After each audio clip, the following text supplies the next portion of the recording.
Good evening, everyone. This is IMG Research Academy.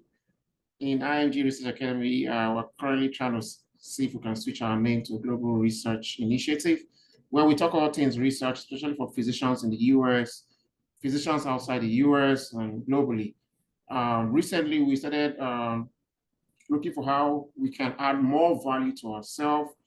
Um, Majority of members of the group marched into residency, so we're bringing expert opinion to discuss how to get into residency. Not just how to get into residency alone, how to excel, because getting in is one thing, but okay, now you're in. How do you excel? How do you become outstanding? And we've looked around. One of the major problems that people have in residency is that they were not properly oriented. They don't know what to do. They don't know how to do it. They don't know what residency entails. So people are just coming from east, west, north, like diving into the dark. And it has resulted to majority of the people losing their residency slot, not performing well in residency or just being, completely, I like the words to use. Today we have two senior residents who will be graduating in a couple of weeks. They've earned their badge in the journey to residency. One of them is Dr. Ada Atui and Dr. Comfort, who is also joining us. Dr. Ada Atui is a family medicine third year resident who a couple of well, I say a couple of weeks now, a couple of days, going to be an attendee by default. And then also Comfort Alawi is an internal medicine resident. Just a disclaimer, they're not representing their programs. They're not speaking on behalf of any organization. They're not speaking the minds of any professional body. This is purely their opinion.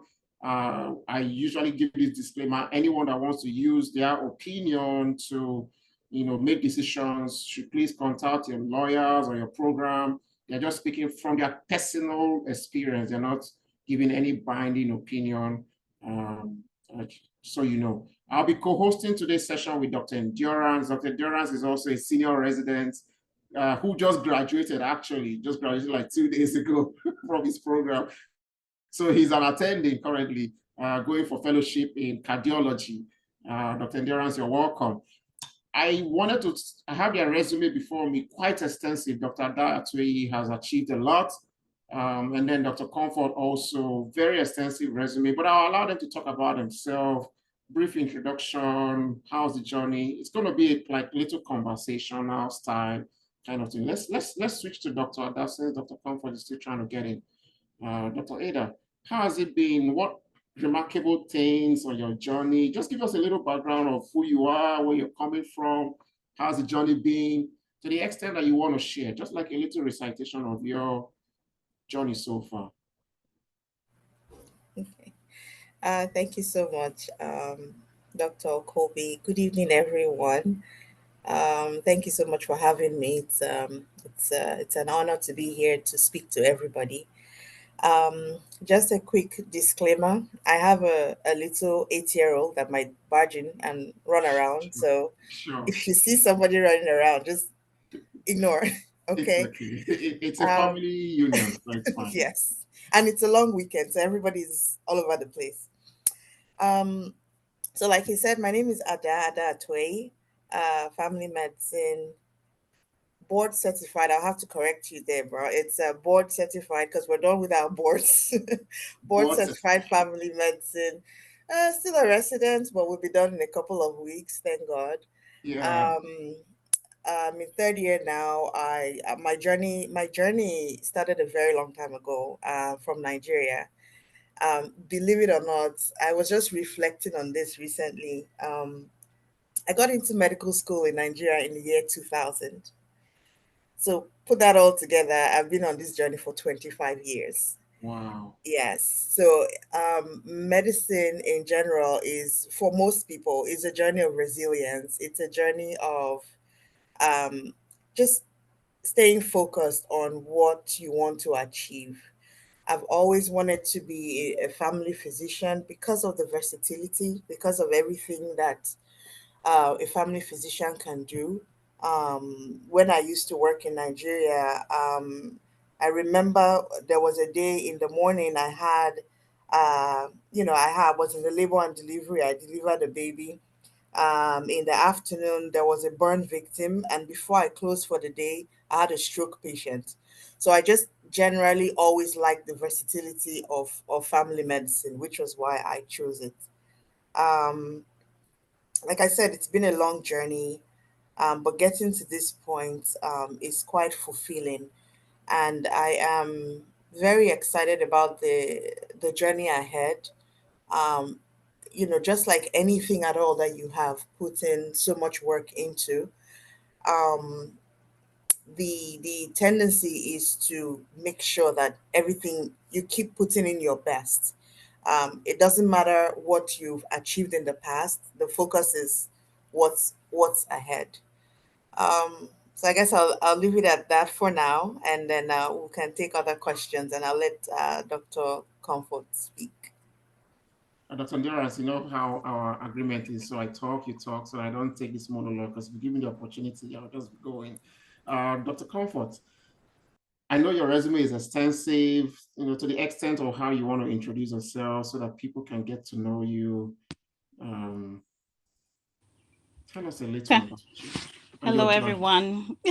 My name is Comfort, and very happy to be here. Me and Dr. Kobe, we go back way, way back, Yeah. and it's an amazing thing we're doing. He's doing, and with everyone else on this community. So I'm Comfort. I am internal medicine resident. Again, I'm also gonna be done in a few weeks. It's very exciting.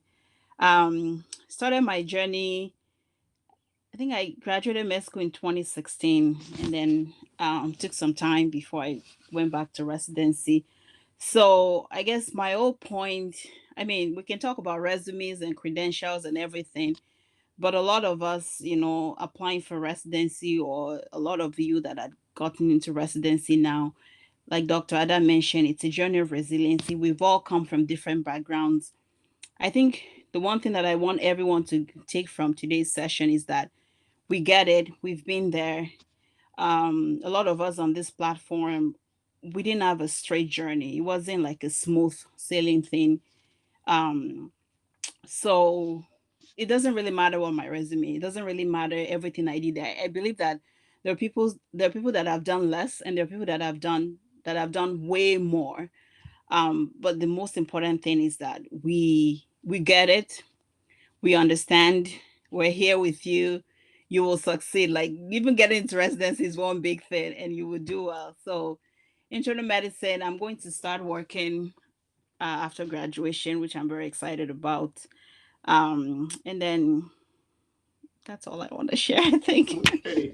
All right. So let's go into and then I just want to take the lead. Yes, thank you very much, Dr. Ada and Dr. Comfort. Thank you for being here with us and sharing your wisdom. I think the first question that people are eager to understand is, now we have matched, what's the next step? How can we, quote unquote, hit the ground running? And just as a disclaimer, over 90 something, because I know almost everyone, 90 something percent of people listening are residents. So we probably have over like 30 residents or more in this. That's very Mhm. impressive. Very good. I guess I can take that.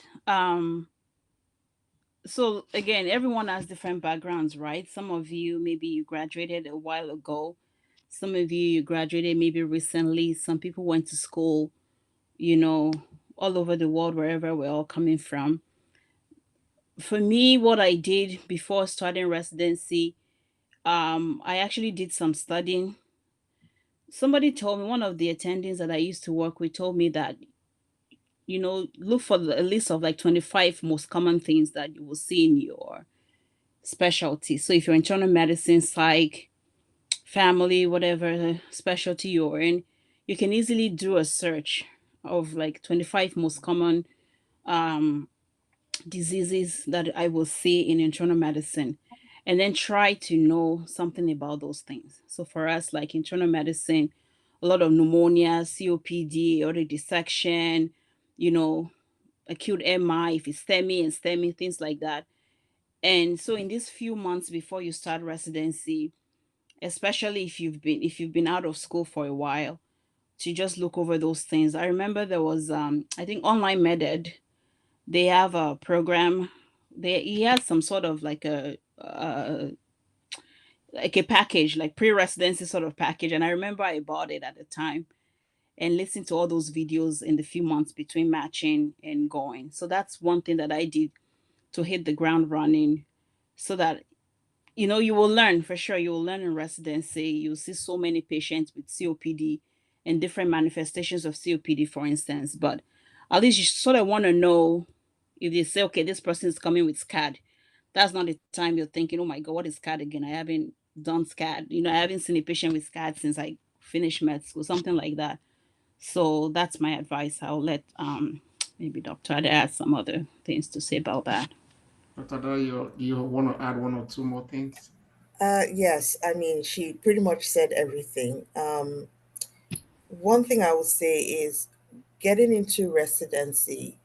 I think an important question that everybody should ask themselves is, what does residency mean to me? Okay, what does it mean to me? Um, for some of us, because you spend so much time trying to get into residency, a lot of people will see residency as, okay, yes, I've achieved it all, this is it for me, this is what I've always wanted, and I finally have this, so I can relax, I can chill, I've achieved what I've been trying to achieve for the past 3-4 years.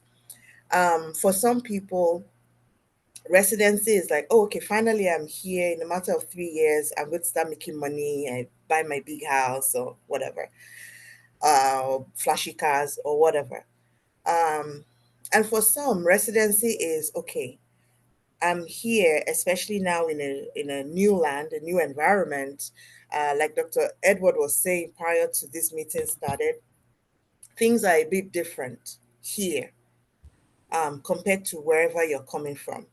So residency for you, is it that time where you take your time to learn and unlearn as well, because you're going to unlearn certain things while learning new things? Like Dr. Comfort said, you're going to focus on um, those things that you see all the time. You want to prepare yourself ahead of time for those things, but then at the same time you're going to unlearn certain things, because of the way things were done wherever you're coming from, whatever country you're coming from. You find that when you get here, things are totally different. So, to answer the question Dr. Endurance asked, ask yourself, what does residency mean to me? For me, my own personal, from my personal journey, residency for me was training, not just training to know all the diagnosis or all the treatment plans, but just understanding how this American system works. Okay. Yes, we had some US clinical experience, but then when you come to residency, there are certain nuances that you pick up in residency that you just don't pick up anywhere else. And you want to be prepared for the real world.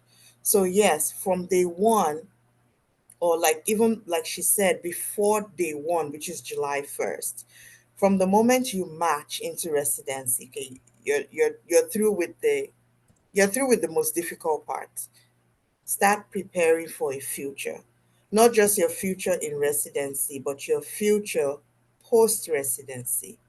Start thinking about what what's my study plan going to be like, what's my meal plan going to be like, what's my exercise plan going to be like, what type of lifestyle am I hoping to have afterwards, and even during residency, how am I going to take care of my health?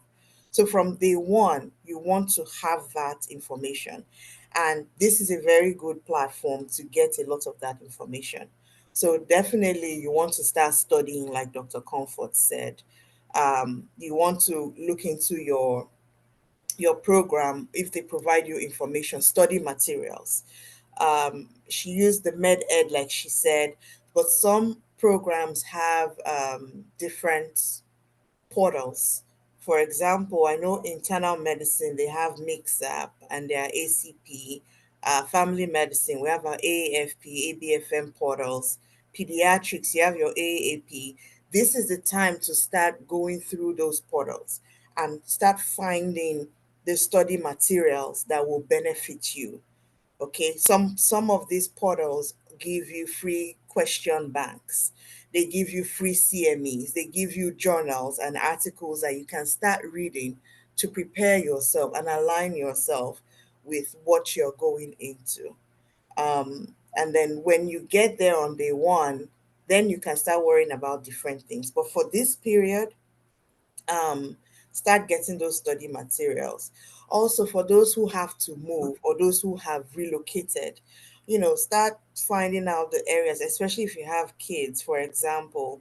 You want to know the schools in the area, you want to know the grocery stores, you want to know where you get 50% off, you want to know where you get buy one and get one free.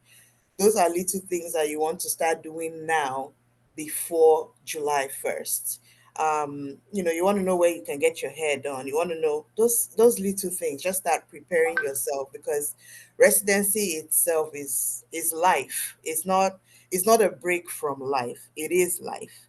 So, you want to know the areas that benefit you. If you're religious, you want to know the churches or the mosques in the area. Little things like that prepares you for day one. That would be my 2 cents. Amazing. Well, thank you very much for that. A very insightful talk, Dr. Ada and Dr. Comfort. Just following up to what you had said, we talked about the things you want to do before we start. Do you want to now follow up that question with specific things the intern should prioritize in their first year of residency?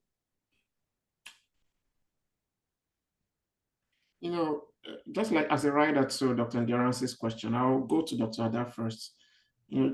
As an intern, I'm talking from my perspective, maybe other interns, maybe you also, it happened to you. A lot of things, just flood your timeline in 1 minute.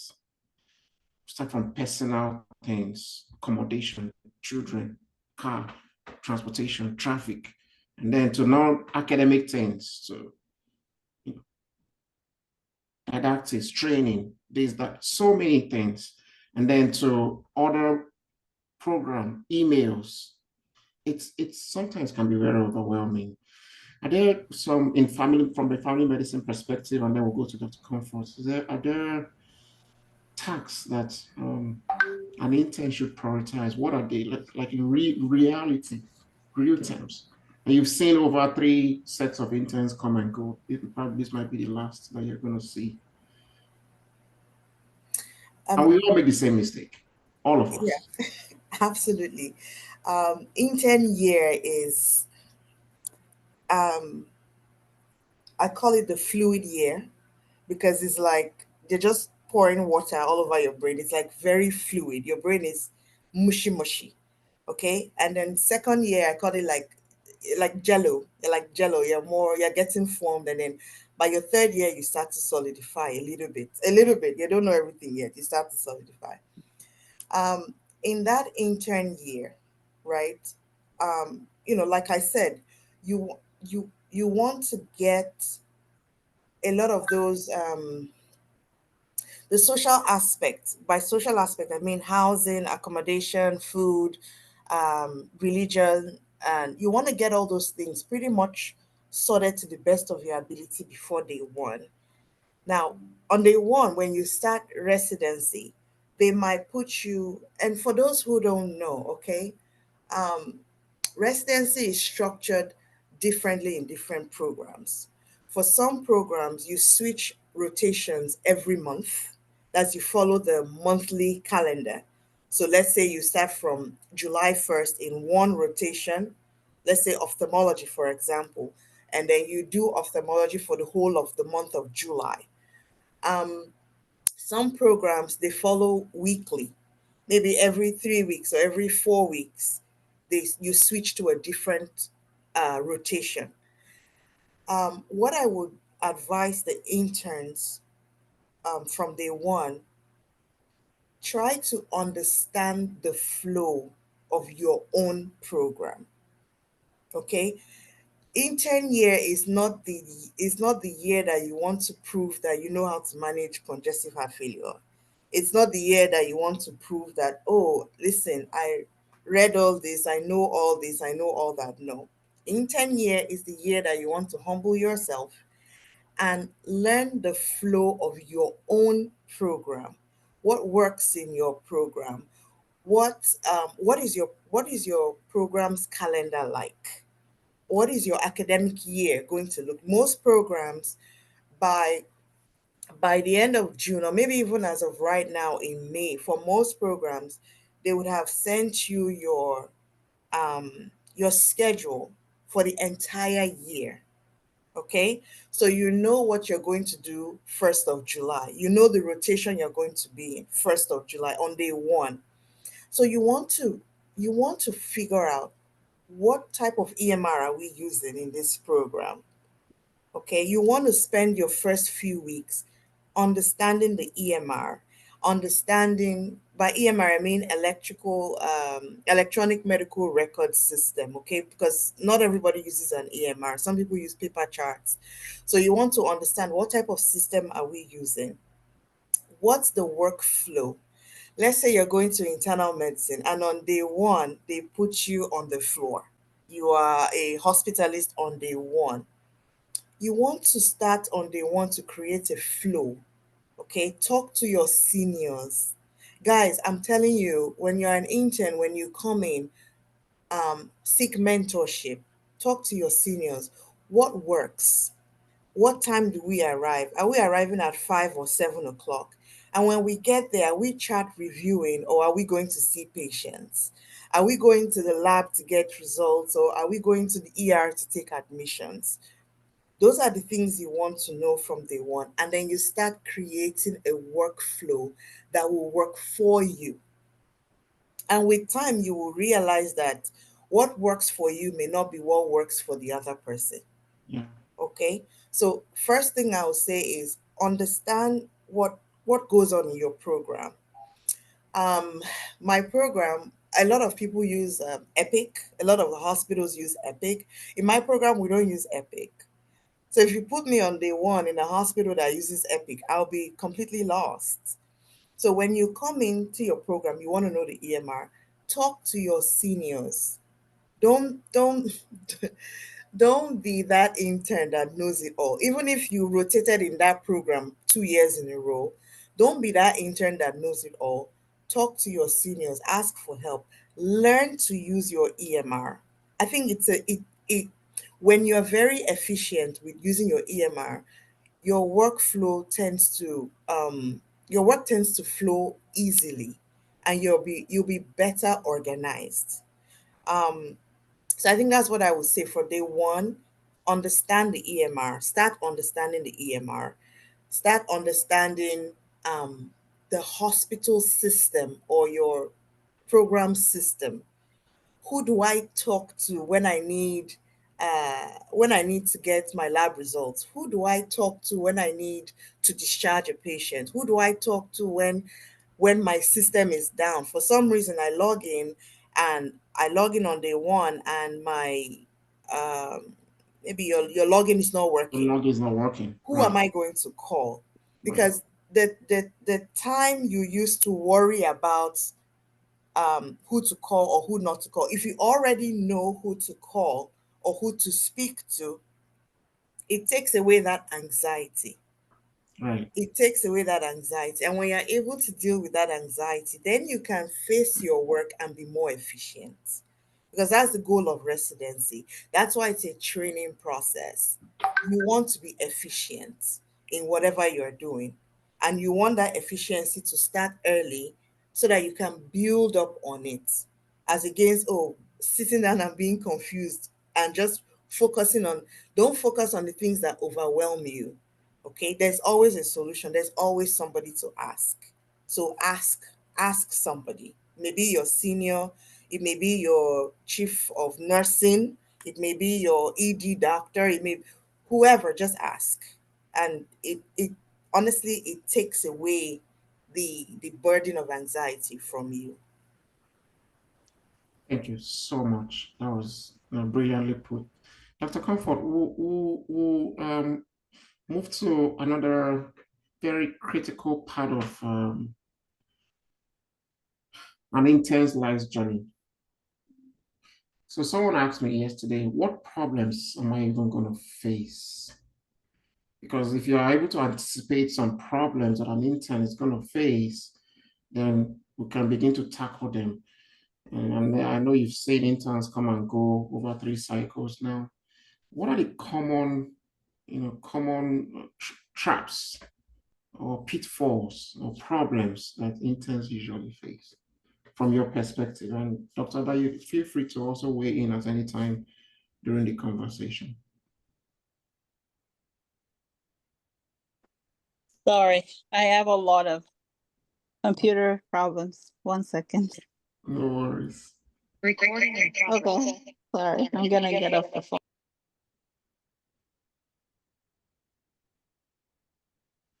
While we're waiting for You hear Dr. me? Yeah, I can hear you. Okay.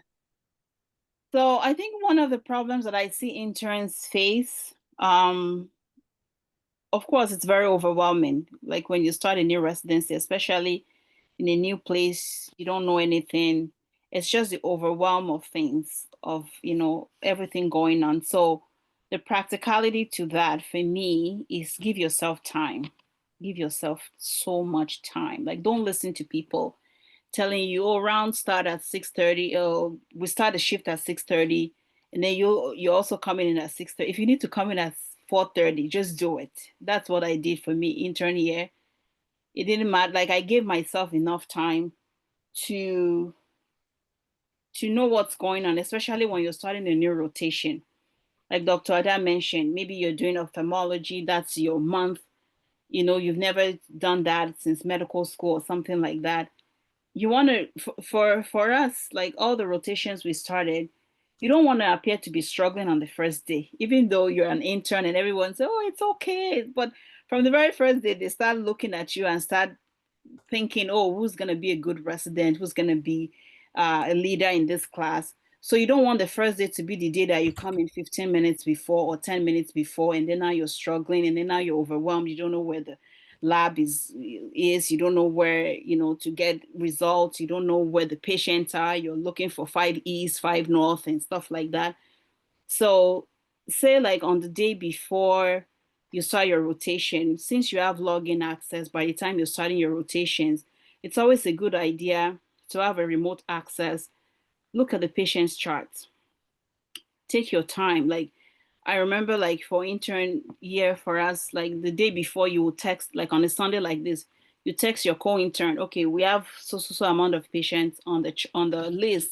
Which ones are you taking? So it's not the morning of that now you're saying, okay, I'll take the first 6, you take the next 7, something like that. We already sort of communicated on, like you already have their phone number. Or if you don't Right, on the ask, potentials. yeah, Right. oh, I'm working with this person tomorrow. Please, can you send me their number? So then you go in, you pre-chart all your patients. You already know. So that way, if there's something maybe they came in with that you haven't even seen before, or you haven't seen in a long time, you're quickly able to research it and be like, okay, how do we manage PE again? Because, of course, not everyone wants you to know how to do it. I agree with that. But you don't want to be so naive that you don't even know what the goal oxygen saturation of these diseases. So the overwhelm is the one thing that I say, and you can see residents, interns that are prepared on their first day. And it's not the first day, like first day of residency, it's the first day of every single rotation you're starting. And so this, like Dr. Ada said, this goes the whole way. It's not just, even for me, it wasn't just the first year, even second year, because now you're a senior resident. Now you have all the patients on the team, under you. It's not the first day you are not realized, because nurses are coming at you and they say, oh, the ultrasound drop. What do you want us to do? Oh, this person, the lab is calling you, or the cultures are positive for this. And you're like, who's that patient again? Because now you're so overwhelmed, you're so confused. So being very, very prepared, pre-charting the day before, if you can, going early as you can. as early as works for you. If people say, oh, we want you to be well, we don't want you to spend 10 hours, 14 hours in the hospital and stuff like that, just say, yes, okay, I understand. You go in, you find a corner for yourself, and you do your work. And then at 6:30, you appear to where they want you all to appear. Because I remember we had that thing, like my program was always like, oh, we don't want you to spend some extra time. But I only have, and then there's morning report in the morning until 8 a.m. And I only have that 1 hour to look at all my patients and come up with plans and present all these patients. It doesn't work. So when I come in the morning at my 4:30 or 5 a.m., you already know where all the computers are. There are some nursing stations that they're not using. You go hide there. You start your notes, you look at the patient, you start writing your plan. By the time you finish morning report, all you're doing to your senior is that, okay, Mr. This and this is the lab, this is what I want to do. Mr. This and this is the lab, this is what I want to do. So you already have a plan. Your senior will quickly correct you. Oh, no, don't let us do that. We can't do that. Oh, for this reason, for that reason. If you guys need to research, you quickly research. And then now, because for us, our round start at 9 a.m. By the time the attending comes at 9, you start saying, yeah, the patient tested positive for this. I'm thinking we should give this antibiotic. She has drawn this. They'll be like, oh, wow. But if you only have the 1 hour or the 2 hours, sometimes they can tell you're very flustered. So that's the one thing. And then for me, isolation is another thing that I see a lot of new interns struggle with. You just come into the place, you don't know people. I would say from your orientation, I know some of us are maybe shy, maybe reserved. Yeah. Residency is a place to quickly make friends. Quickly find someone that you identify with. A lot of places have like the first 2 weeks for orientation. In those 2 weeks, you should already have 1 or 2 people's numbers that you guys are you're talking. You're not gonna tell them your whole life story. They don't have to know much about your family. But these are people that will be your partners in progress. These are the people that will quickly call you and be like, or text you and be like, Comfort, where are you? They're doing this. What do you want to do for this? And like Dr. Adam mentioned, there's some days that you don't even have a ride or you don't have a babysitter for your kid. Those are the people that you can quickly call and be like, my child is sneezing. I don't know what to do. Like, I can't, they'll be like, okay, maybe bring your child. Maybe you guys can collaborate. Okay, I'll pick you up. So in your first 2 weeks of that orientation, try to make a friend. It doesn't have to be tight. It doesn't have to be BFF. You just know that we are here for 3 years. We're going to be accountability partners for each other. We're going to be helping each other. Get their number, be friendly to them, try to know a little bit more about them. So when you hit the ground, they're the ones that are calling you. You're texting them like, where is 5 East again? They're, oh yeah, I've been there. Have you done this rotation before? Throughout your residency, these are the people, set of people that will be with you, that you can talk things through with, like, oh, I can't do this. This is what I need. This is what this attending is asking me. Have you done that rotation before? They will tell, oh yeah, I've done. This is what they're attending. And that gives you an edge, because for us, our rotations are 2 weeks each. So every 2 weeks, you're starting a new thing. If you're just on your own, if you're just isolated, you will struggle, because every attending is so different. Some want you to present the whole life story of the patient. Some want you to go straight to the point. Some want you to, like different things. But so if you don't have anyone that you can quickly text and say, okay, I'm working with Dr. Okobi tomorrow. How does it like his rounds? What does it like? What are the pertinent things? The first few days, you're already losing without attending, because of, oh, you're all over the place. You don't even know how to present. And these are the things that they really watch. So have someone that, that you're accountable to, or that's your friend from the get-go. Don't let it take a long time before you make friends. Make friends right away so that they can help you. I think those are the 2 big things that comes to my mind in terms of like how people struggle. Every other thing, we all struggle in the beginning, and most programs are very understanding, so they will accommodate you. But those are the 2 big things that I know that I see over and over again, and gives an edge to people who excel in those things. Well, thank you very much, Dr. Comfort. I think, to summarize what you said, number 1, come early, get a head start. Number 2 is to, just give me 1 minute, let me fix this. Yeah. Yes. Yeah, that was number 1. Get there early, Okay, so number prepare as much one, as get you a head can. start from early, and number two, quickly find, your colleagues, your friends, people who you can bounce idea off, so you have an easy landing, so that you will be able to cope and have like a community of support in your residency. Sounds fantastic. Um, Dr. Ada, did you have any additions to this? Oh no, she pretty much said everything. Get there early, and like I said earlier, as an intern, try to learn your EMR and then create a workflow for yourself. Speak to your seniors.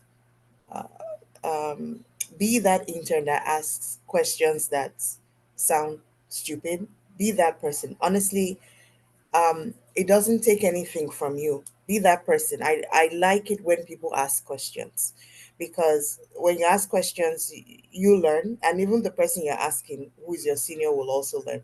I always tell people there are no stupid questions, there are learning questions. So if you see something and it doesn't make sense to you, hey, to your senior or whoever that is there that is supposedly more knowledgeable than you, what does this mean? Help me out with this. Okay. And yes, I agree with Dr. Comfort. You don't want to appear like somebody that has no knowledge or no understanding of basic medicine. But I promise you, you got this far. Okay, you're a doctor. You made it this far. You got into residency. You know something. And in the heat of it, when you're overwhelmed or when that flush of anxiety takes over, you will forget what basic blood pressure is. Okay, when your attending is standing in front of you, and some attendings, they just want to intimidate you for no reason, just because they can. You will forget simple things. Even if you've read everything, you will forget simple things. So be that person that asks questions. Okay, don't be afraid to ask questions. That's how you learn. So yeah, day one, intern year, show them that, hey, look, I am knowledgeable, yes, but I don't know everything. I will rely on you to teach me and to train me. That is why I'm here. And I think that creates a soft landing for you. So they won't be too harsh when they know that, hey, I don't know how to manage this thing. How do I do this? Ask questions. You will get help. You will get help. Absolutely. Okay, well, thank you very much, Dr. Ada. Um, I think the next question that we have is about just well-being and resilience. How do we, now we've talked about how to organize your workflow, show up early, have a community of friends, learn your EMR, organize your workflow, ask questions, but still maintain your steez, be that resident that is asking the question, but still, you know, gaining the respect of your colleagues, your attendings, and your patients. You know what? This is a lot. This is a lot of demand from a new person.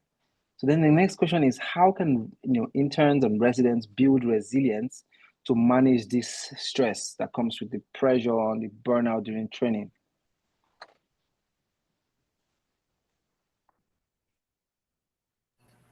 Dr. Okay. Ada, I think this question will be for you. Okay. Yes. I like this question because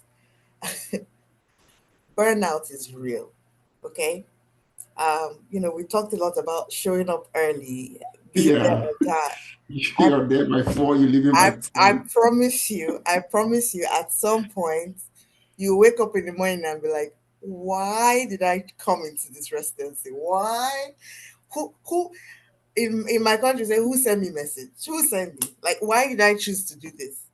Um, you know, I would tell you, number one, always have your why, which is why I said at the beginning, what does residency mean to you? Okay. If you always remember what residency means to you, one way or another, you will drag yourself out of that bed and you get there. But one of the things I found that worked for me, in terms of just managing this stress, like I said, I have a little girl, and this may not apply to everybody, but if you have a family, if you have kids, and not just kids, some of us have elderly parents that we take care of. Some of us have, other dependents in our lives. Your support system, okay? Your support system, besides the friend that you make in residency that Dr. Comfort talked about, your support system is golden. It is golden. So, Carrying them along, especially if members of your support system are not in the medical field, there are so many things that they will not understand. So one of the things that I started to do was, before every rotation, you would ask, you want to know, what is this rotation about?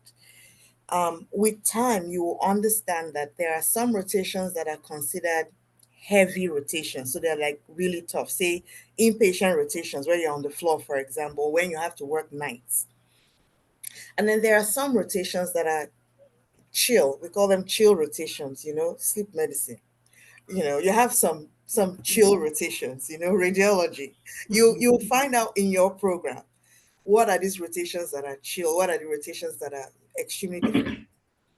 So one of the things I started to do was, of course, you have your schedule. You know when you're going to a chill rotation or when you're going to a heavy rotation. So whenever I'm going on inpatient and I know I'm going to be on nights, I will tell my family, hey, look, guys, this month of June, for example, I'm going to be in the hospital. I'm going to be leaving the house at 4 o'clock in the morning.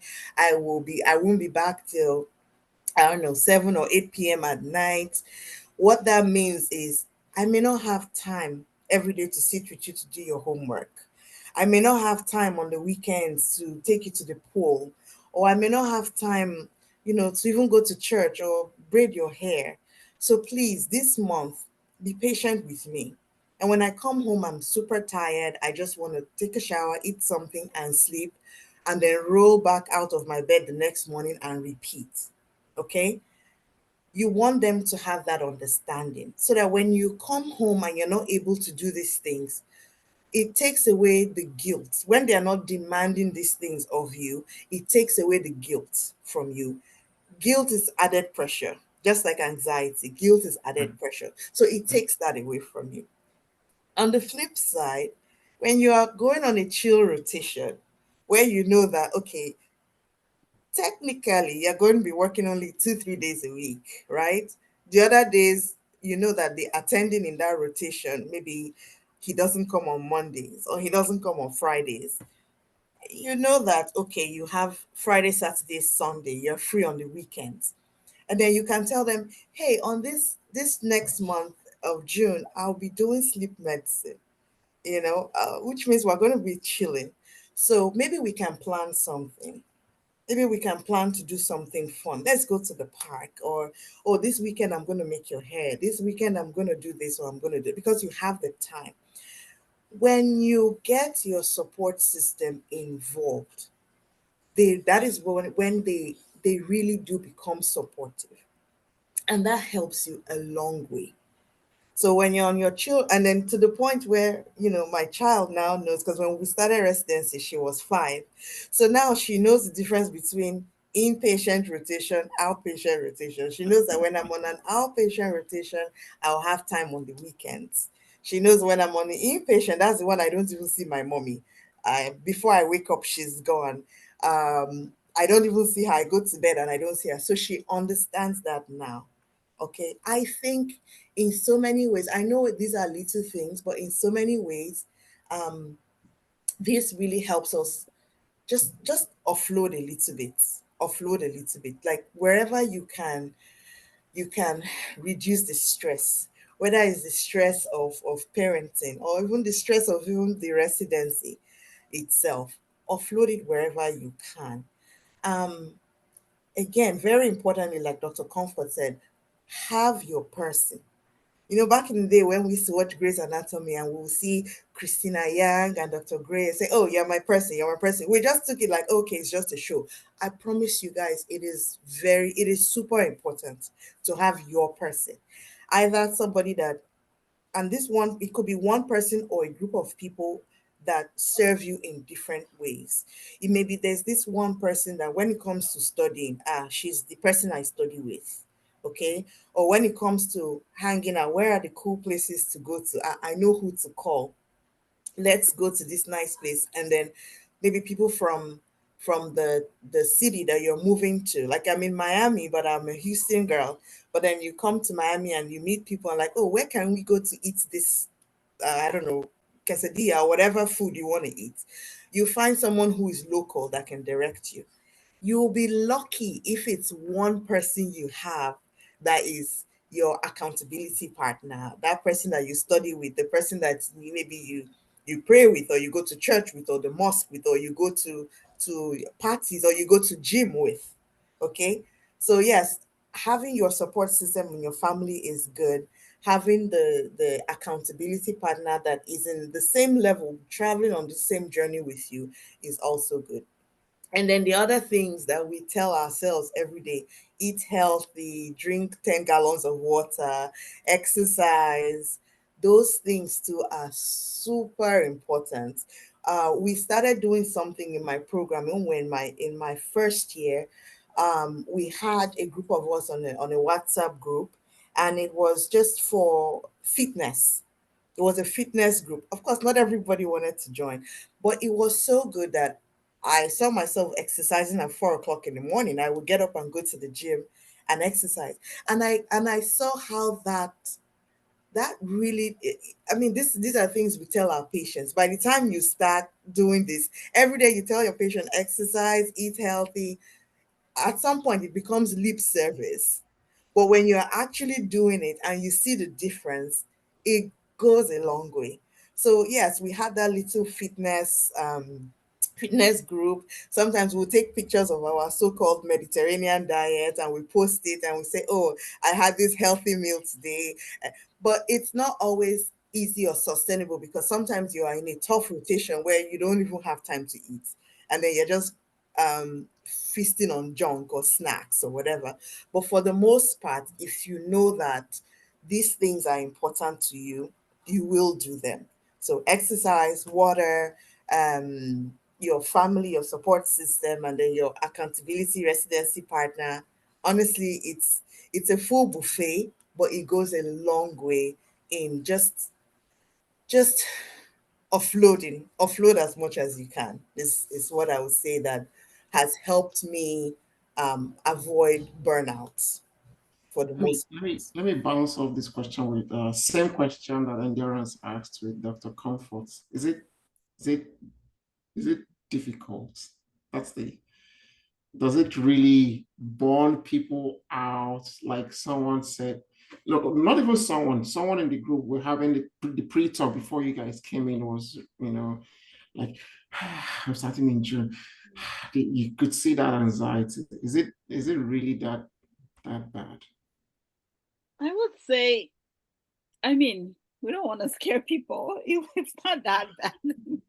You will survive. Like Dr. Ada said, you're here, you've made it this far, for sure you'll survive. You just know that.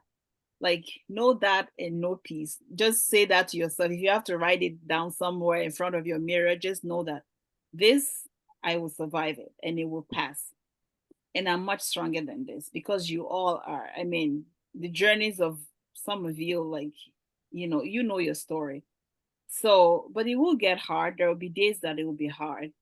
And actually, my point, I like all the points that Dr. Ada mentioned. I think she really encompassed everything. But one of the things that I wanted to say was that give yourself grace. If there's anything that I wanted to like I would like everybody to remember, is that we're all humans, and there'll be days that you're just like, I can't do it.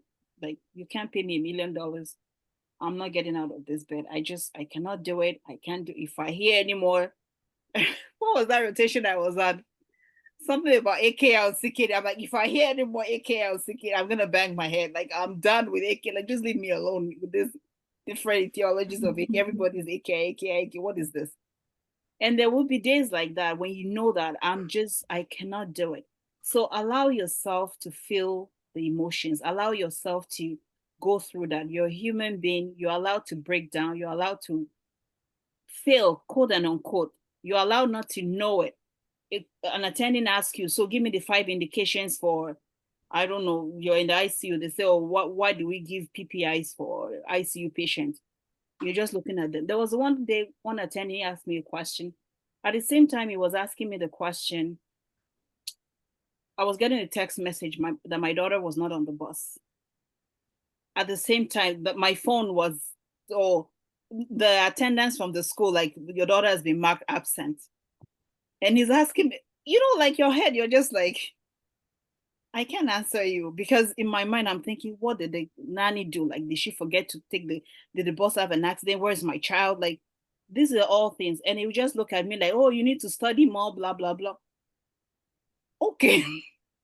As soon as he finished and I saw that his attention wasn't on me, I went to the washroom, quickly called like, what's going on? My daughter, so there are days like that when you will not shine, and that's fine. You're a human being, you're juggling things. It might not be your child, it might be your mother, it might be your father, it might be different things. Life will come at you, but it's okay to not always be there. A lot of us are high achievers. That's why we're doctors. We're always, want to like dot our I's, cross our T's. Right. But there'll be days when your I's are not dotted, and that's okay too. There are days like that. And also, in addition to that, will be know when to seek for help. Don't be strong man, strong woman, I can do it. Just know when you're done, when you know that you need to bring someone else in. And there's a big community here. We all might not be friends, but if you message anyone here, even if you haven't made friends in your residency, for instance, if you message Dr. Okobi and be like, oh, I'm having a rough day today, he's not gonna just shun you. Or you like, find a community, know when to ask for it, whether it's calling your mom back home, or calling your dad, or calling a friend, or going to your chiefs. That's why you have chiefs. Or going to your PD and saying, there was a day I was in the ICU and I texted my chief. I'm like, tomorrow I'm not coming to work. Like, I need to take a day off. And they were, they tried, oh, are you sick? Are you having GI symptoms? I'm like, I just need that day off. Even my attendant was looking at me with like, comfort. I'm like, I'm not okay. I need to go. And tomorrow I'm not showing. And I just took a wellness day, and that's fine as well. And a lot of programs, at least my program, I know they're very supportive. And I believe a lot, because I talk to some people as well. They're very supportive, especially when you've hit the rock. And when you know that if I see any more death, like 5 patients have died back to back, back to back, back to back, and you're just like, I'm going to lose it. A lot of them will give you the one day off if you really need the day off, or if you need to go walk outside. So just realize that you're human, know when to ask for help, because a lot of people, the things, they bottle stuff in, you bottle it, they bottle it, and then one time you just slip somewhere, you just park. You don't want to be that person, or God forbid, like there's some programs that they have like suicide and stuff like that. God forbid those things, So take the day off if you need the day off. Know when to take, even if you don't have the luxury of the day off. If it's just like an hour or 15 minutes, tell your senior, I'll be back. I just need 15 minutes. And I've done that too on night shift. I'll just go. I'll tell, like, I'll be back in 15 minutes. Just know that I'll be back. Where I'm going doesn't concern you. I'm not going to see patients. I'm just going away. So ask for help when you know to ask for help. But there will be days like that, and expect that. And it doesn't make you any less of a human being. It doesn't make you any less of a successful person. It doesn't make you any less of a doctor. Thank you so much. While we're waiting for endurance to, ask the next interactive question. I want to share something real quick. Sorry for cutting you short. She mentioned, the day that she was called and the boss, her kid wasn't on the bus. Listen, if you are a parent here and you're going into residency, whether you have a spouse or not, whether you're a single parent or you have a partner, you need help with your children. It's so important. The reason I'm sharing this is I had about 3 instances where I was supposed to leave for work I was supposed to leave at 6 o'clock or 6:30 in the morning. And then, then I would use a nanny that would come stay with my kid and take her to school. And she texted me, I was supposed to leave at 6:30, and she texted me at 6 o'clock a.m. that she had a flat tire and she couldn't make it. Wow. Okay. I didn't get to work obviously until 8 o'clock. And this was on inpatient. I didn't get to work because at that time in my first year, we used to start at 7 o'clock in the morning. But now we start at 5 in the morning. And some of us try to get there like 4 o'clock. But at that time, she texted me and said, I cannot make it. And my daughter's school doesn't open until 7 at I think 7:45 in the morning. So where am I going to drop her off? Where am I going to keep her between then and 7:45? I can't take her all the way to the hospital and bring her back. Guys, you need help. Gone are the days where we say, "Oh, I can do it all." Nobody can do it all. Nobody. Whether it's your family that is coming to help, or you need to spend a little extra to have help in the home, or a nanny, or if it's a spouse that works from home that can, make that sacrifice to work remotely just so that they can help with the kids, it is super important. It's so important. Don't You need help, whether it's at home or at work. Always ask for help. And if you need to pay for help, like I said, I am stressing this because I know residency, we're all tight on funds during residency. But if you know you are in a situation where you have to pay to have help, either living with you or help that is actually dependable, pay for it. Also, your neighbors, wherever you live, know your neighbors around. And most times you find that in your neighborhood, all the kids go to the same school. Okay. So get to know your neighbors. I don't know where I would have been without my neighbors. And my neighbors don't speak English. So you can imagine how I've had to build rapport with these people. And I know some people have been to my house for my daughter's party, and when I introduce them to my neighbors, and my neighbors are looking, they couldn't speak English, they speak Spanish. But you have to build that relationship with people around you, even amongst fellow residents. Okay, you might be caught up in a rotation, and somebody has to pick up your kid from school because the nanny has called me at 2 o'clock. You're supposed to pick up at 1:50, but you're calling me at 1 o'clock to tell me you can't make it. What am I supposed to do? And I'm elbow deep in a patient's abdomen in surgery. How what are you supposed to do? So help is super important. It may not be your kid, it may be your mom, someone to help you pick up your mom from the hospital or take your dad to physical therapy. Help is super important. It's super important. Thank you so much. Why they are dropping this very timeless, priceless nuggets. And Endurance is waiting for the next question.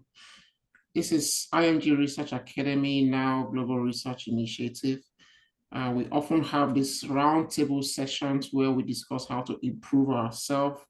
Today's topic is focused on how to become an excellent intern and then eventually translate to a good resident.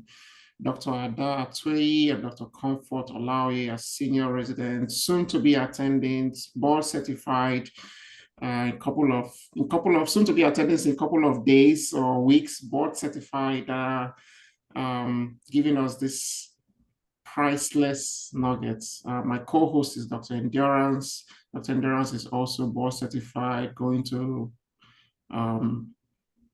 cardiology fellowship in a couple of weeks, a couple of months.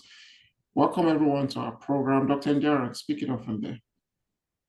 I know Yes. we promised them 1 hour, and I wouldn't want to be that person that we keep them beyond their time. They are great people, Mom, and I respect their time so much, but Oliver Twist will ask for extra 10 minutes because the conversation is it's like you're speaking, it's like you're talking to me, like I'm just listening. It's so very, they're picking their choice of words, hitting the string the way it should be, like music.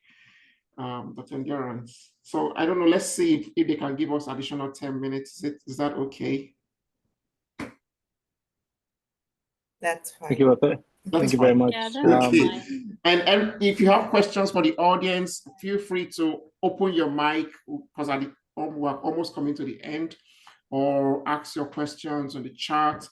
This is the last section, the grand finale for how to excel in residency. We'll be transitioning to other activities in coming weeks. Dr. Endurance. Okay, well, thank you very much, Dr. Ada and Dr. Comfort, for the 10 extra minutes. In this last 10 minutes, what we want to ask is, you've told us what to do. The thing we want to find out is how. So you said we should find mentors, we should find a community, we should find people, support that can help us with our kids. The question is how. I think people know that they should find mentors, but people don't understand how. And the reason why it's important to find out how is because when I came from Nigeria, the word mentorship was I knew what mentorship was, but finding a mentor was very new for me. So I suspect that may be the same for most people. So how do you go about, one, finding a mentor, and two, just people that will become supportive to you as a parent, like a nanny, or like a neighbor, or your neighbors, those kind of support system. Dr. And Ada? anyone can take it in any order. Yes, in any order. Oh, okay. How do you find mentors? Again, it boils down to your specifics. Always remember your why, okay? Always remember, why am I here? What do I want to gain from this process? Um, your mentor, let's say career-wise, for example, okay? Let's say by the end of your first year, you're already thinking of what do I want to do afterwards? Okay, do I want to be in primary care? Do I want to be a hospitalist? Do I want to go into fellowship? When you're seeking out mentorship, you want to seek out mentorship that aligns with your purpose. You don't just want anybody that will tell you, um, do it like this and do it like that. You want someone that aligns with your purpose. So, for example, Dr. Endurance, for example, is going to cardiology.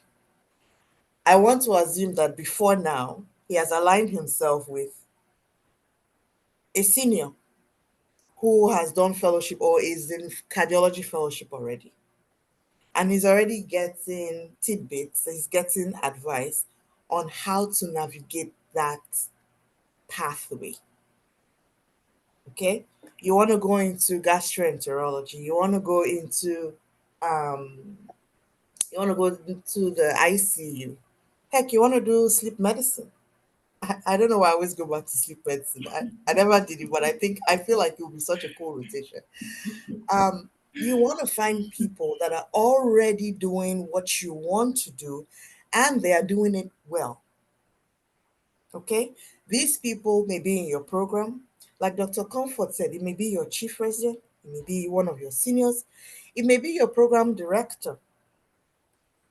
My program director in my program, I hope nobody from my program is here, but side note, I call him the money man. He is very business oriented. He's exceptionally knowledgeable in the business of outpatient care, Yeah. not just as the physician, but also the business side of things. Okay.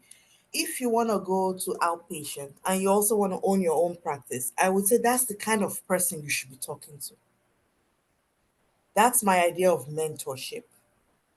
Okay.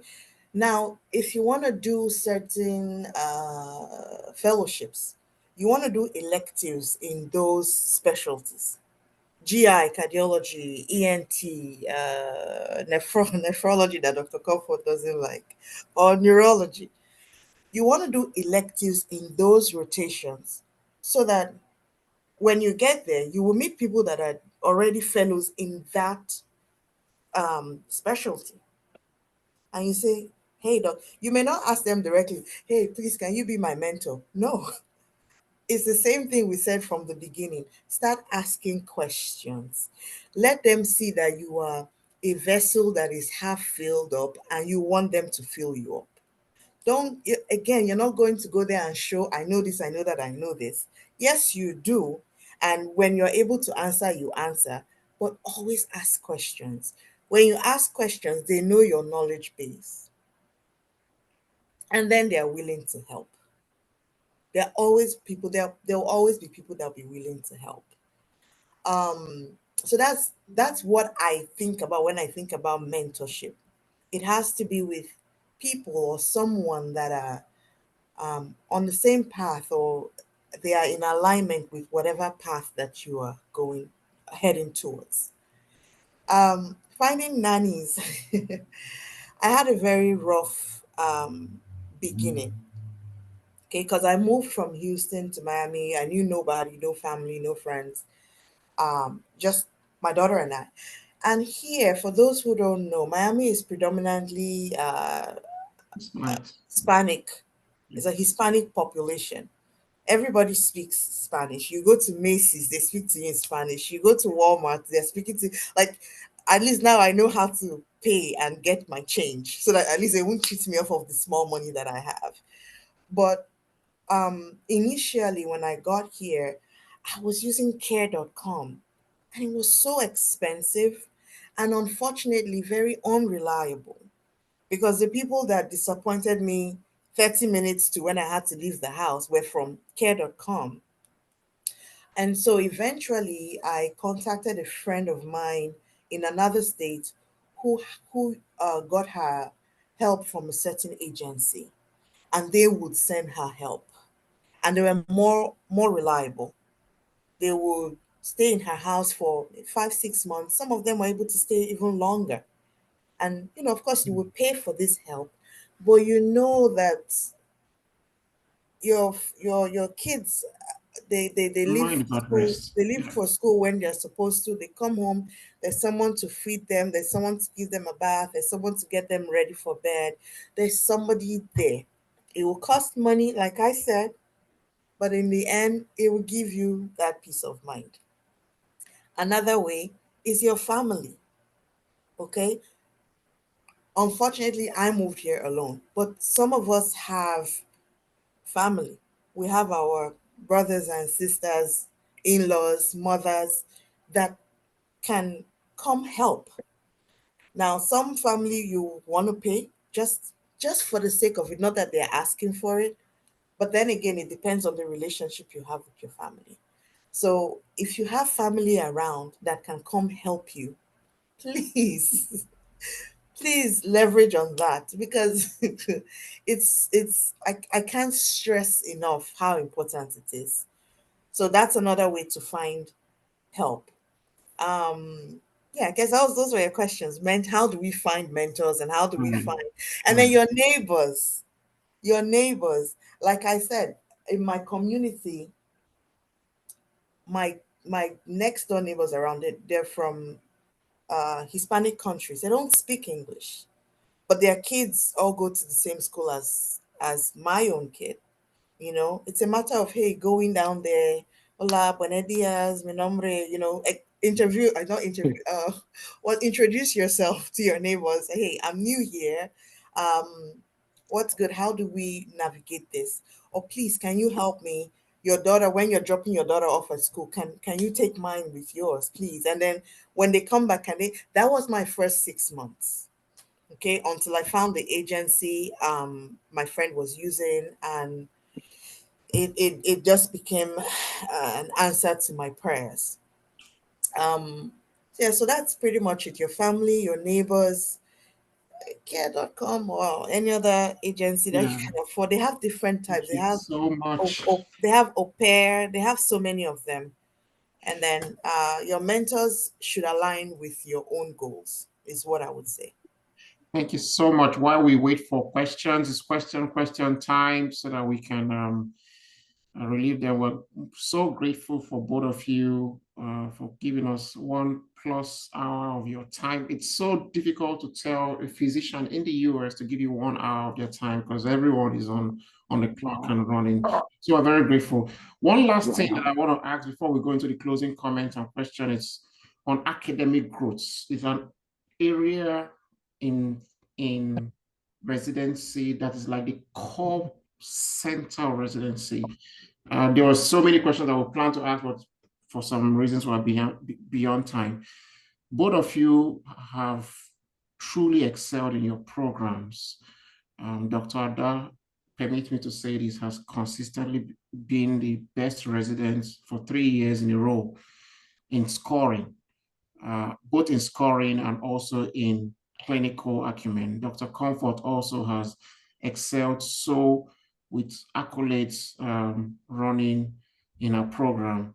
I wouldn't want to say she was nominated as chief resident, but for some personal reason, she, in a very great program, they kept, let me use this word, they kept hacking her and begging her for chief resident. And she eventually said, you know what, I have other priorities, another use for the program. And then she stepped aside for another person. So these two people you see here have, distinguished themselves academically in their programs. For a resident coming into residency, with all these things we've said today, waking up early, going back late, support, organization, EMR, it's like everything is raining. How do we now learn? How does an intern learn? And what matter in terms of what time should an intern schedule to read and study? And how has it worked out for you guys? What materials? What are the academic hurdles? And then what are the trainings? What are the exams that we're expecting? I know every year we do this self-assessment exam for family medicine. Is there Comfort? Let me give Comfort 5 minutes and then Dr. Ada 5 minutes to also weigh in on this academic growth, the bedrock, the reason why we're in residency. Yeah, thank you very much. I think for me, every patient that you see should teach you something. So, you round on the patient, you get this job done, but try to find out something about that patient, be it, some aspect of that disease that you're treating. So they came in with a PE, you treated with, maybe whatever you decide to treat it with. You can decide, okay, I'm going to learn a little bit about this. Maybe you already know about PE, you already know everything, you already know the pathophase, you know everything. But then there's a new medication that we're giving for PE, or there's maybe different things like duration. How long do we treat them with anticoagulation for? What's the child VAS2 score? You might know that, but find a little tidbit of something to dig deeper on every topic that you see with a patient. So then you'll realize that you're passively sort of learning, even without you doing a lot of things. So COPD, for instance, everybody, doesn't matter unless you're a psych, you'll see COPD. What are the new guidelines? It looks like COPD. How do you refer to us? But they'll call medicine. How we call medicine. So you already know, okay, these are the frameworks, because we all need frameworks to do our jobs. But is there a new guideline? Is there a reason why I'm using this sort of inhalers versus this sort? Is there a reason why I'm using oral steroids versus inhaled steroid in an acute exacerbation? Just a little 5-minute search on your phone. I'm always on my phone when I'm walking. One day I ran into a doctor and then it was like, look up, you young people are always on Instagram. But no, I wasn't on Instagram. I was on, there's an app I use, it's called Dynamedex. I can put it on the chat. If you're going into internal medicine and you have ACP as part of it, and it's like it's more digestible than up to date. So every time I'm going down to the ED to see a patient, I'm walking on the stairs, I'm quickly looking at it. Okay, patient came in with hepatic encephalopathy. Is there something that is new that I haven't seen, So in those 2 minutes walking from the floors to go to the ED to go admit the patient, you're quickly looking at it. By the time you get to the patient's room, you know more. You ask more focused questions. So for me, that's how I learn. And then in terms of academics, one of my mentors told me that do one question a day. So I know for us in internal medicine, we had MaxApp. And that's like the golden thing for your board exam. And so she told me that if you do one question a day, by the time you finish your residency, you've done all 2,000. It was about 2,000 questions. You've done it. Guess what? I finished it by second year. So you may not have the time to do one question a day, but I just know that there's 7 days in a week. Every week I must have done 7 questions. So there are times that you're on night shift. It's a little bit slow. You open your MyFap or whatever other platforms that you guys have for like question bank for your specialty, and you just know that in this week, so you do 4 today. The next day you're on long call. You didn't even do anything, but you know that you've covered from Monday to Thursday. So if I don't do anything until Thursday, I'm fine. So because intern year especially, you don't really have time to study. But by the time you're rolling into second year, you're expected to know more, to do more.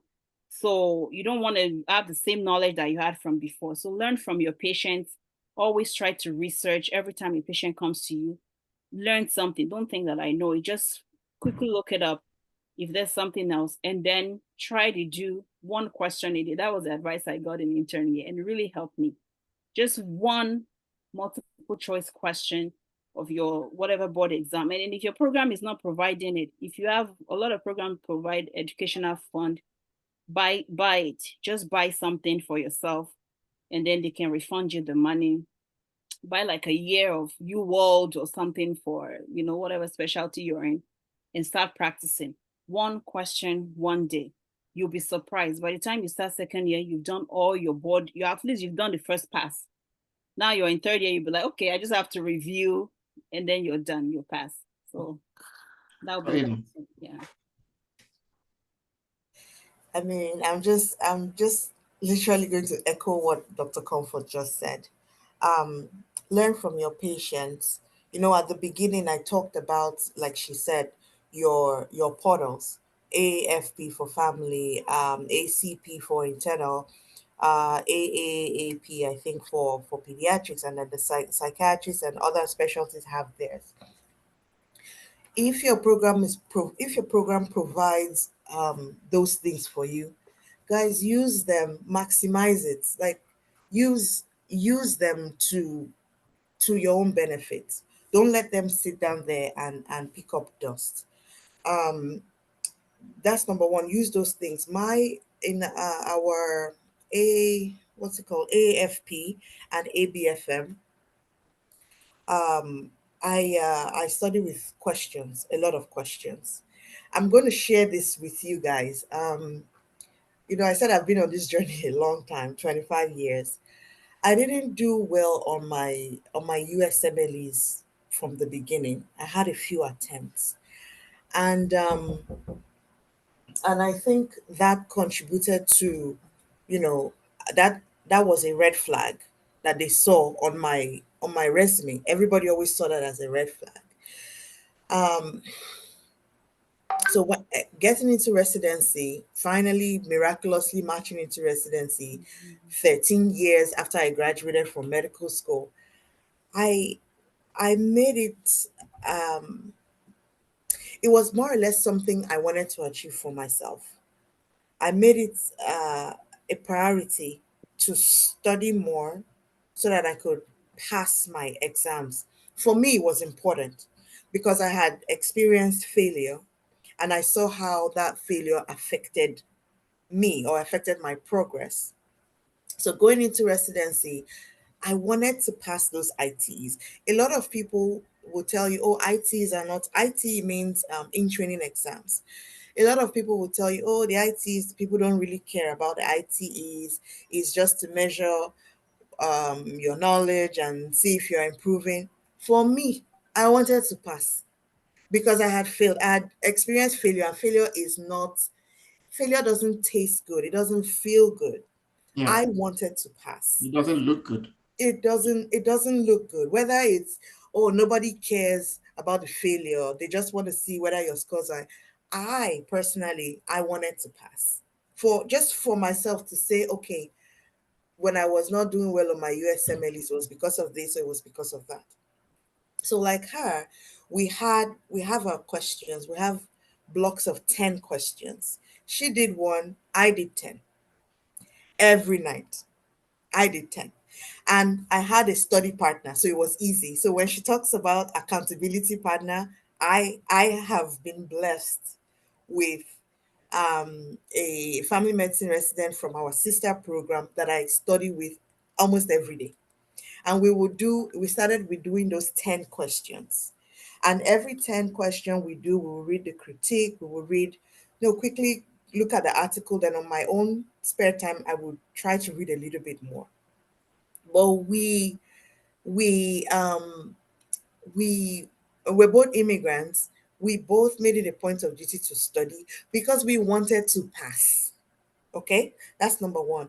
Also, we wanted to build our knowledge base.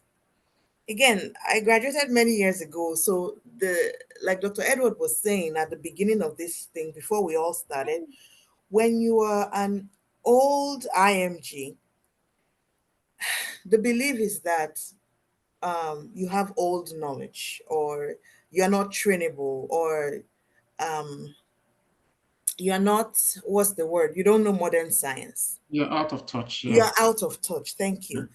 But I wanted to stay in touch. I wanted to learn because according to their statistics, I was out of touch with medicine.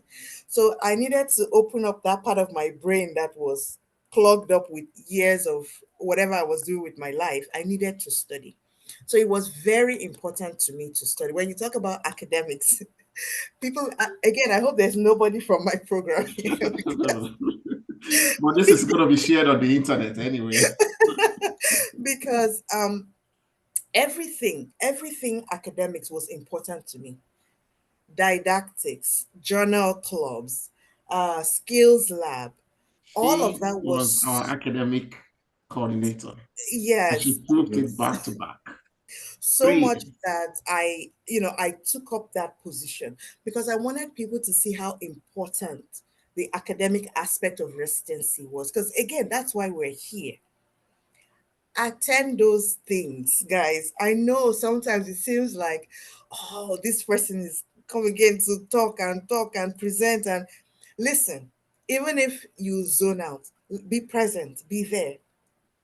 Attend those things, your didactics, your journal clubs, your Our skills morning lab. sessions, skills We labs. yeah, we introduced skills lab where every second Friday we're learning a new skill. Because again, we're family, we need to know as many skills as possible. We're learning a new skill. Attend those things. It is so important. Whether you want to be there or not, just be there.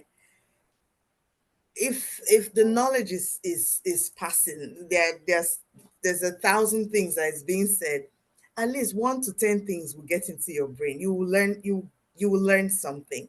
That's number one. Number two, study your questions. Like she said, use your portals to study those questions. I realized later on that the reason why I didn't do very well on my USMLEs was because I had a lot of test taking anxiety. It is real and it happens. But then over this past 3 years of repeatedly studying these questions, I finished all our question bank every year. So my first year, I finished the whole almost 2,000 of them. My first year, my second year, I finished the again, and my third year, I finished everything before my boards. Because when you expose yourself to these questions, honestly, it takes away some of the anxiety. Because when you go to write the exams, you see some of these concepts that are very familiar. It may not be the same question, but it's a very familiar concept because you've seen it over and over and over and over again. So it's almost like second nature. You see one line, okay, the answer is there, you click and you move on.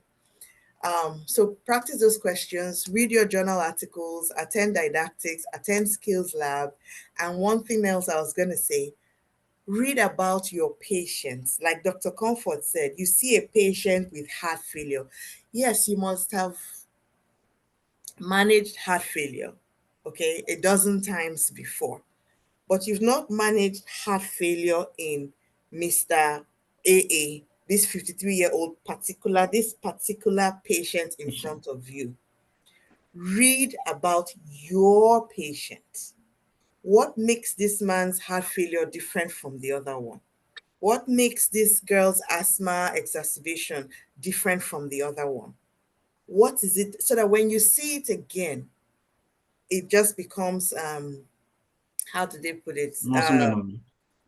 It's Just easier. instinctive. Exactly. It becomes easier to handle because you're going to see them presenting in different ways, in different forms.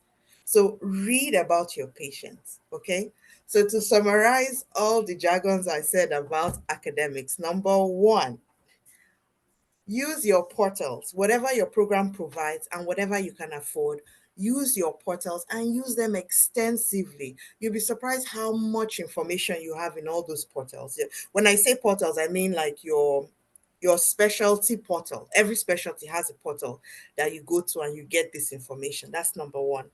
Number two, attend your programs, didactics, journal club, noon conference, Conference. skills lab.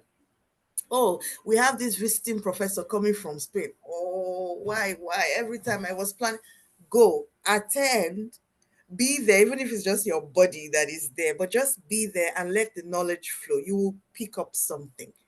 And lastly, read about your patients. Read about your patients from the chart.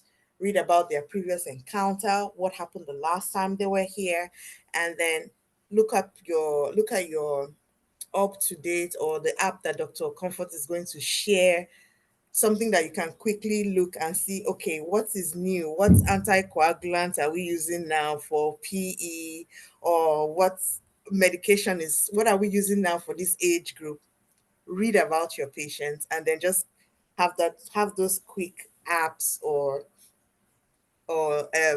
little pocket books or whatever that you can use. So I think those would be my pearls for academics as far as residency goes.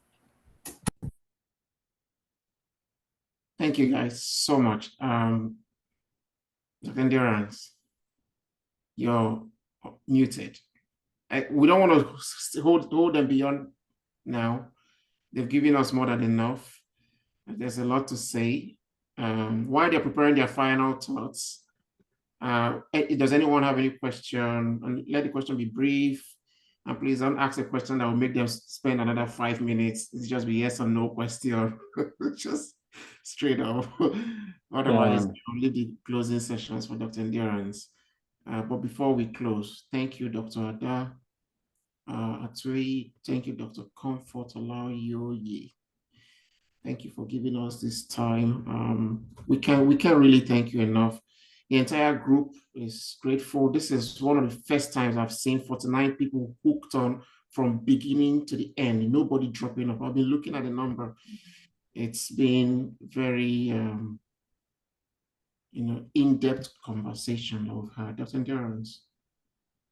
Yeah, thank you very much, Dr. Ada and Dr. Comfort Rimoyi. I think everything has been answered, honestly.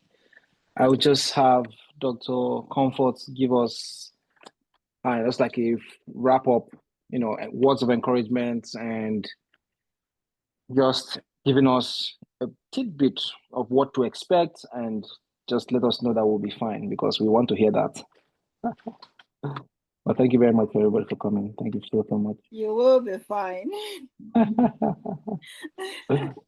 You will be fine. Everybody will be fine unless you do something really bad and it's intentional or something. People don't get kicked out of residency unless you intentionally harm your patient or you did some medical legal thing that is super bad. A lot of programs are very supportive, so you will be fine. Just know in the back of your mind that this is something, it's not fun. It could be fun some days, but there's gonna be some tough times, but you will be okay. If you're starting a journey and you know that this journey I'm going to finish it, it's not like, oh, maybe it's not like when you're applying for residency, will I get in, will I match, will I not match? This one you have already matched, you will finish it. It's just a matter of it. My mom always says that something that has a beginning has an end. A journey that has a starting point has a finishing point. So just know that and put your mind at rest. Take each day as it comes. Give yourself grace. something that I wanted to say that I didn't get a chance to say was do something for yourself. If it's every week you decide, I'm going to do my nails, I'm going to get my hair done, like no one can see me with no nice hairstyle. Just do it for you. Know that this 3 years, so no matter how hard it is, I'll get my hair done. No matter how hard it is, I'll do my nails. No matter how it is, I will go to the gym, even if it's once a week. I will go work out. For our guys, I will play soccer. I will find a group, even it's online group. I will find a soccer group. I will find a basketball group. Something that you know that this is me, personal to me. Doesn't matter. The world can be going up and down. It doesn't matter. This soccer, I can't miss it. Like find something for yourself that keeps you grounded, that makes you happy. That it's like you're paying yourself, and know that this journey you have started, it's just a matter of time. Come 3 years time, we'll be all throwing graduation hat for all of you. Like, but Thank you so satisfied. much. Yeah. Thank you so much. Dr. Ada, closing thoughts.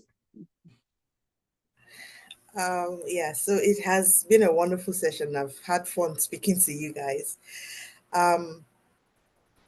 You've made it this far, okay? You've made it this far. That means you are more than enough, and you'll make it to the end. Like she said, residency, they don't kick people out of residency unless you do something cutthroat, okay? You've made it this far, you'll make it to the end. But one thing I like to tell people, especially when I attend forums like this, at the end, I like to tell you this.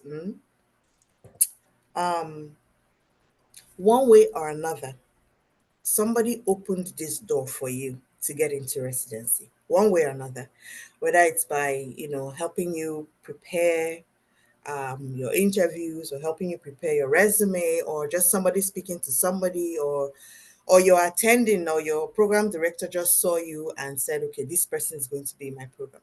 One way or another, somebody opened this door of residency for you. Now you have the mantle of responsibility to keep this door open for somebody else.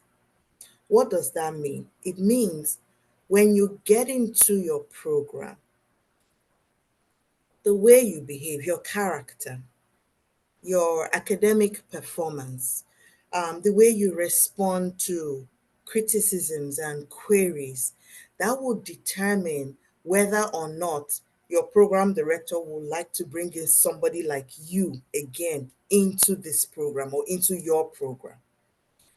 So please, when you get into residency, just remember, I say this because I know this forum is filled with a lot of IMGs, so to speak, international medical graduate from all over the world.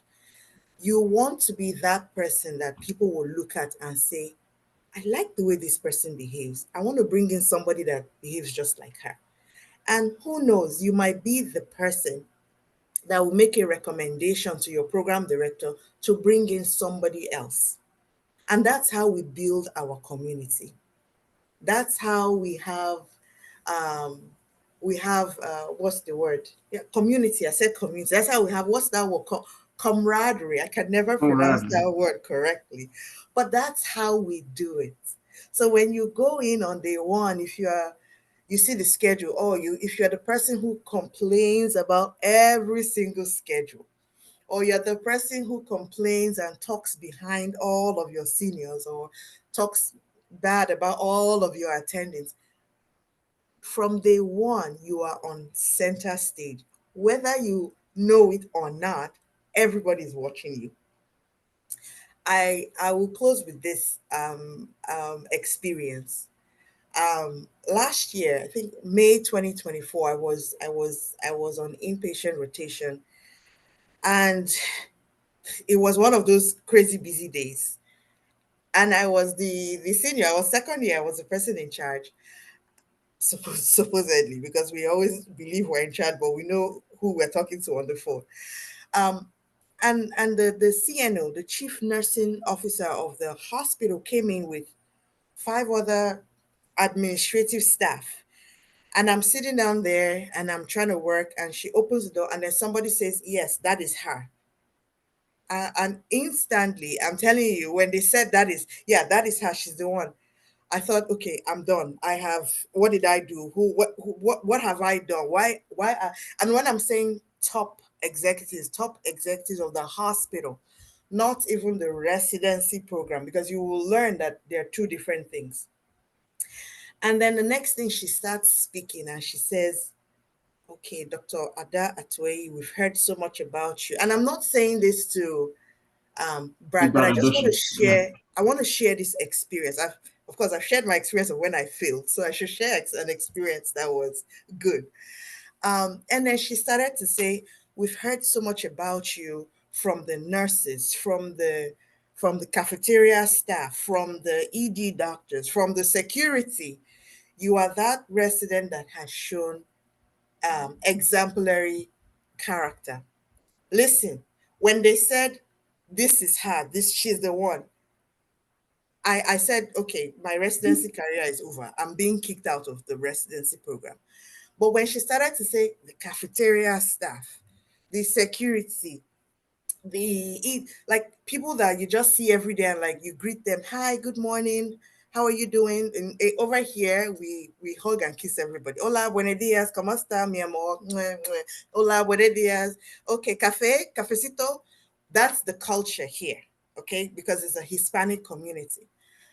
And at the end of her long speech, I had goosebumps. I was crying. And then they handed me an award and said that you are the resident of the year. Yeah.